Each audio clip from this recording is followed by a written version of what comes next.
Good morning dear student, welcome to my YouTube channel. आज video रे आम discussion करबा मोट उपयोगिता कौन।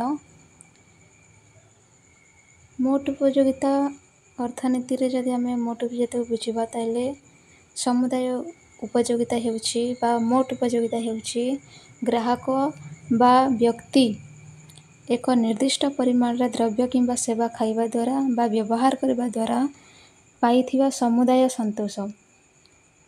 ओके, ताको आमे मोट उपयोगिता बोली कही थाउ। समुदाय उपयोगिता हेउछि ग्राहक बा व्यक्ति एक निर्दिष्ट परिमाण द्रव्य किंबा सेवा खाइबा द्वारा किंबा व्यवहार करबा द्वारा पाइथिबा समुदाय संतोष।